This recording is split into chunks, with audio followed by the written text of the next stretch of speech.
Chapter 2 polynomial class 10 exercise 2.3 का हम third question लेने जा रहे हैं। करे कि obtain all other zeros of 3x का power 4 plus 6xu minus 2x² minus 10x minus 5 if two of its zeros are root under 5/3 and minus root under 5/3।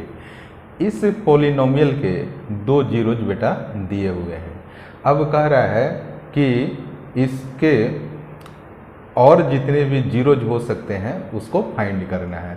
तो ट्रिक यही होता है कि ये जो दो जीरोज दिए गए हैं ना, इसी के हेल्प से हम और जीरोज को निकालेंगे। तो आप इस पॉलिनोमियल पर एक नज़र दौड़ाइए। पॉलिनोमियल विथ एक्स वेरिएबल के साथ है ना, तो आप देखिए x का पावर सबसे ज़्यादा कितना है। यहाँ देखिए 2 है, यहाँ 3 है, यहाँ 4 है। तो x का पावर सबसे ज़्यादा है। इसका मतलब ये हुआ कि इस पॉलिनोमियल के 4 जीरोज निकलेंगे। तो चलिए हम देखते हैं कैसे इसका कैलकुलेशन करेंगे। पहले तो नॉर्मली आप लिख दीजिए जो इसके जो दो जीरोज दिए हैं, x वेरिएबल है ना, इसलिए लिख दीजिए x equal to root under 5/3। फिर यहाँ लिख दीजिए एक और है जीरोज, तो x equal to minus root under 5/3। अब देखिए बेटा एक छोटा सा इक्वेशन बन गया। अब इस इक्वेशन में इस वाले टर्म को आप इक्वल टू के लेफ्ट की तरफ ले जाइए।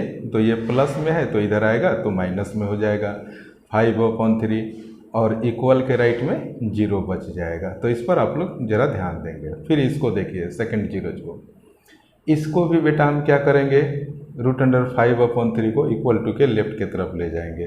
तो ये माइनस साइन में है ना, तो बेटा प्लस रूट अंडर 5/3 हो जाएगा। तो आप देखिए ये दोनों जो जीरोज हैं, x माइनस रूट अंडर 5/3 और x प्लस रूट अंडर 5/3, ये क्या है बेटा, are factor of polynomial of x। यानी हमारा ये जो पॉलिनोमियल है ना, इसका नामकरण किया गया है पॉलिनोमियल ऑफ x। तो ये दोनों इसके क्या है, फैक्टर हैं। तो अब इस दोनों का ही कैलकुलेशन थोड़ा कर लिया जाए।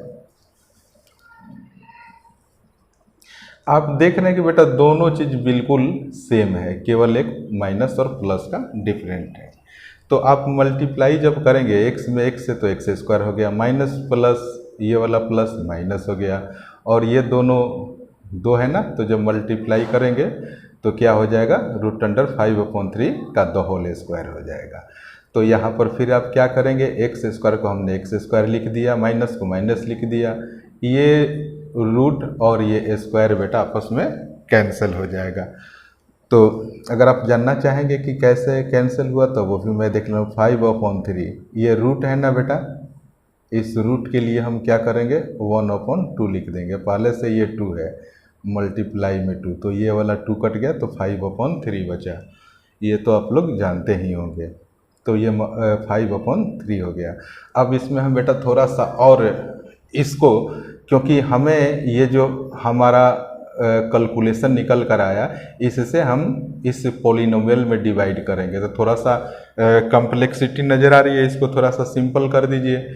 आप नॉर्मली क्या कीजिए कि इसको या तो आप एलसीएम ले लीजिए या तो 3 से मल्टीप्लाई कर दीजिए। क्यों 3 से मल्टीप्लाई करेंगे तो क्या होगा, देखिए आप 3 में x² से मल्टीप्लाई किया तो 3x² हो गया, और 5/3 और मल्टीप्लाइड बाई 3 से 3 बेटा कैंसिल हो गया, तो हमारा क्या बच गया, 3x² माइनस 5। अब देखिए हमारा क्या बच गया, 3x² माइनस 5। अब थोड़ा आसान हो गया, जब हम डिवाइड करेंगे ना तो ज़्यादा प्रॉब्लम हमें नहीं होगी। तो चलिए अब हम सिंपली डिवाइड करते हैं। 3x² माइनस 5 से हम डिवाइड करेंगे इस पॉलिनोमियल में। तो हम बेटा क्या टारगेट में रखते हैं, टारगेट में हम ये रखते हैं कि जब इसे मल्टीप्लाई करेंगे नंबर और वेरिएबल के कॉम्बिनेशन के साथ, तो पहला टर्म हमारा कम से कम कटना चाहिए। तो 3x का पावर देखिए 4 है, और ये हमारा डिवाइजर क्या है, 3x² माइनस 5। तो इसमें हम नॉर्मली अगर x² से मल्टीप्लाई कर देंगे तो 3x का power 4 plus minus minus 5x², ये हमारा आ जाएगा। तो इसको आप यहाँ लिख दीजिए 3x का पावर 4 और माइनस 5x²। तो हम x² के टर्म के जस्ट नीचे लिख देंगे -5x²। अब क्या करते हैं हम सब्ट्रैक्ट करते हैं, तो ये माइनस हो जाएगा और ये प्लस हो जाएगा, ये और ये कैंसिल आउट हो जाएगा। इसको आप उतार दीजिए 6x²। अब इसे देखिए माइनस और प्लस माइनस, 5 में से 2 गया, 3x² बच गया। साइन किसका होगा बेटा, देखिए 5 बड़ा है ना, तो ये साइन प्लस का हो जाएगा। तो 6 यहाँ बेटा 6x³ है, तो यहाँ पर आपको ये क्यूब है बेटा 3 है, 6x³ प्लस 3x²। और बाकी ये जो टर्म है ना बेटा, इसको एज यूजुअल आप उतार दीजिए। अब फिर हम क्या करेंगे आगे देखिए। अब फिर हम 3x² - 5 से हम मल्टीप्लाई करेंगे किसी नंबर या वेरिएबल के साथ, जिससे पहला टर्म कम से कम कट जाए। यहाँ पर x² है ना, तो हम पहले इसको आप लोग जरा ध्यान से देखिए। अब आप क्या करेंगे, यहाँ पर कितना आया है हमारा x² है ना, तो पहले आप x² यहाँ पर लिख दीजिए। अब यहाँ देखिए 3x² - 5, आप लोगों को दिख रहा है कि नहीं, ये भी देखना जरूरी होता है। तो 3x² - 5 में हम अब किस नंबर या वेरिएबल के साथ मल्टीप्लाई करेंगे कि हमारा 6x³ आ जाए। तो अगर हम बेटा यहाँ पर 2x ले लें, तो 2 3 जा हमारा 6 हो गया, और x² है और एक यहाँ है, तो x³ हो गया ना, ठीक है। अब यहाँ पर अब इससे मल्टीप्लाई करें, प्लस माइनस माइनस, 2 5 जा 10x आ गया।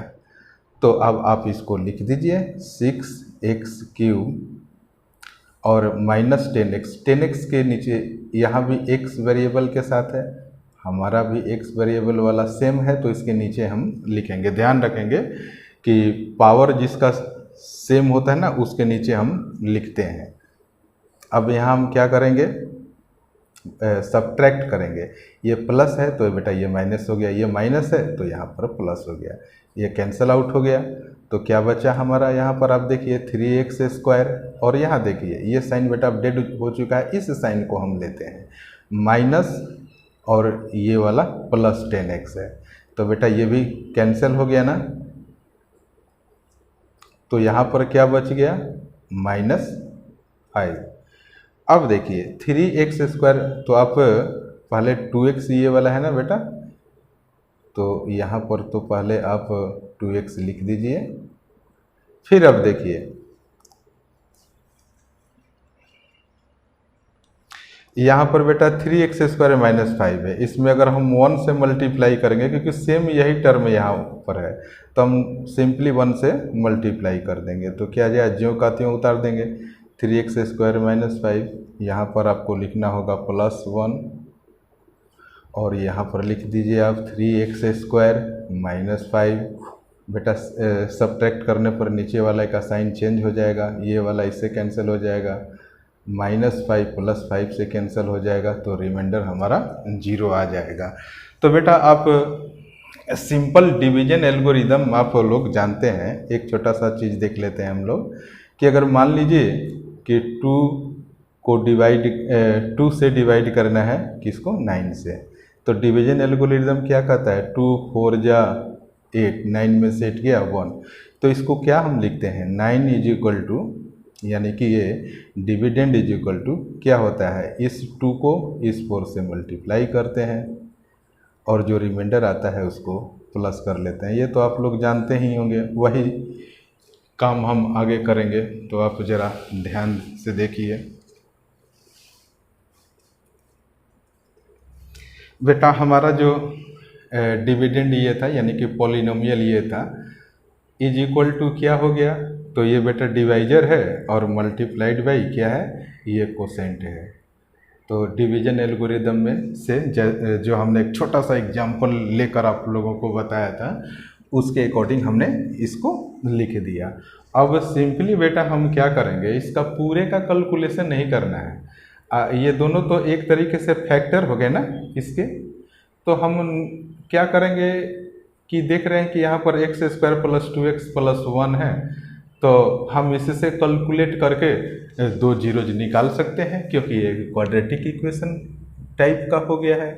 तो आप देख लीजिए यहाँ पर x square plus 2x plus 1, a equal to क्या हो गया, यहाँ पर 1 है ना, तो हमने 1 लिख दिया। x का कोफिशिएंट 2 है, यानी कि ये b होता है, तो b इजिकल टू हमने 2 लिख दिया। और ये कांस्टेंट टर्म c हो गया। ac निकालिए आप, इसमें इससे मल्टीप्लाई करेंगे तो 1 आ जाएगा। तो हम करेंगे क्या, आप देखिए, एक्स स्क्वायर प्लस एक्स और प्लस एक्स लिख दिया हमने। दोनों को बेटा जब मल्टीप्लाई करेंगे तो हमारा 2x आ गया, और x के साथ यहाँ पर 1 छिपा होता है, 1 होता है। तो बेटा इस 1 में 1 से मल्टीप्लाई करेंगे तो AC 1 आ गया ना। यही तो मिडिल टर्म स्प्लिट मेथड का मेथड है। इसी तरीके से हम क्वाड्रेटिक इक्वेशन को भी सॉल्व कर सकते हैं। तो चलिए, इसके बाद हमने लिख दिया यहाँ पर प्लस 1। तो फिर बेटा आप दो को ग्रुप बनाकर आप कॉमन निकाल लीजिए। x कॉमन ले लिया तो एक x यहाँ बचा, क्योंकि 2x यहाँ पर है, और ये x यहाँ पर आ गया तो यहाँ 1 बचा। यहाँ पर देखिए कुछ नहीं है, इसका मतलब 1 कॉमन ले लीजिए, तो क्या बच गया, x प्लस 1। तो यहाँ पर देखिए बेटा दो टर्म आ गया है, एक बार और x प्लस 1 आप कॉमन ले लीजिए, तो ये क्या बचा, यहाँ पर x बचा। ये चीज़ तो यहाँ आ चुका है, तो यहाँ क्या बचा, प्लस 1। तो इस सिचुएशन में आप देखिए x plus 1 is equal to, अगर 0 लिखते हैं तो x बराबर -1 आ जाएगा। फिर इसको लेंगे, सेम वही प्रोसीजर है और वही आंसर आएगा, क्योंकि ये सेम है, x इज इक्वल टू -1 आ गया। तो आपको बेटा इस केवल ये जो फैक्टर है, इसमें हमने केवल इसको लेकर चला और दो जीरोज हमने निकाल दिया। आपको पूरे कैलकुलेशन इनसे कोई लेना देना नहीं है। आप यहाँ से आंसर निकाल सकते, दो जीरोज निकाल सकते हैं ना, आपको उस पर ध्यान देना है।